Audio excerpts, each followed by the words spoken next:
Hello बच्चों, let's start the question and the question says an enzyme increases the rate of reaction by option A supplying the energy required to start the reaction, option B increasing the rate of random collisions of molecules, option C removing the product of reaction so allowing it to continue या फिर option D bringing the reacting molecule into precise orientation with each other.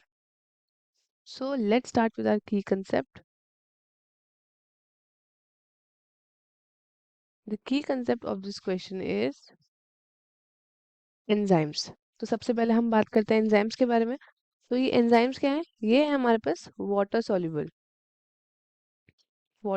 है ये water soluble. और ये क्या होता है? ये आपके होते हैं कोलाइडल ऑर्गेनिक मैक्रोबायोमोलिक्यूल्स। क्या होता है? Colloidal organic colloidal organic macro biomolecules, ये होते हैं हमारे पास एंजाइम्स। ये क्या होता है? ये या तो होली या फिर पार्शली प्रोटीनियस होता है। होली और पार्शली क्या होते हैं? ये होते हैं प्रोटीनियस प्रोटीनियस इन नेचर। और ये होते हैं बायोलॉजिकल ओरिजिन में, बायोलॉजिकल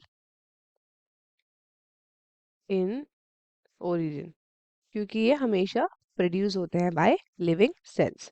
अब नेक्स्ट क्या है इसके बारे में? ये प्रोड्यूस होता है इन माइक्रो अमाउंट्स। माइक्रो अमाउंट्स में क्या होता है? ये प्रोड्यूस होते हैं ताकि हम इनको बार बार यूज करें, क्योंकि इनकी नीड बार बार पड़ती है, तो इसलिए हम माइक्रो अमाउंट्स में यूज करते हैं। प्रोड्यूस होता है ये माइक्रो अमाउंट्स में एंड ये केपेबल है of catalysing specific biochemical reactions under specific conditions of temperature and pH. Enzyme को क्या चाहिए? एंजाइम को चाहिए specific temperature and specific pH. Specific temperature चाहिए एंड स्पेसिफिक ही पीएच चाहिए, जिससे ये क्या करता है? जिससे ये कैटलाइज करता है। कैटलाइज करता है, कैटलाइजिंग स्पेसिफिक बायोकेमिकल रिएक्शंस। तो ये था हमारे पास एंजाइम के बारे में। हमसे क्वेश्चन में पूछा है an enzyme increases the rate of reaction by, वो कैसे इंक्रीज करता है रेट ऑफ रिएक्शन? तो सबसे पहले ये याद रखना कि एंजाइम क्या है। एंजाइम है हमारे पास बायो कैटलिस्ट। क्या है वो है बायो कैटलिस्ट। इनको कैटलिस्ट क्यों बोला गया है? इनको कैटलिस्ट इसलिए बोला गया है क्योंकि ये क्या करते हैं? ये करते हैं रेट ऑफ रिएक्शन को इंक्रीज। रेट ऑफ रिएक्शन को क्या करते हैं? ये उसको कर देते हैं increase. Increase.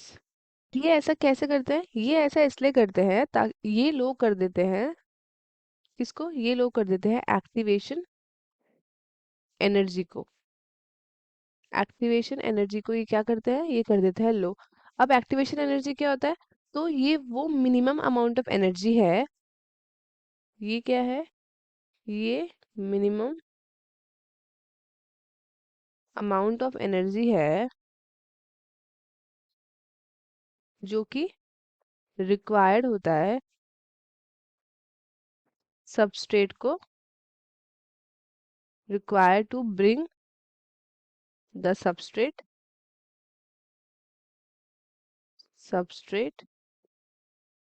molecules of 1 mole in the reactive form। reactive form में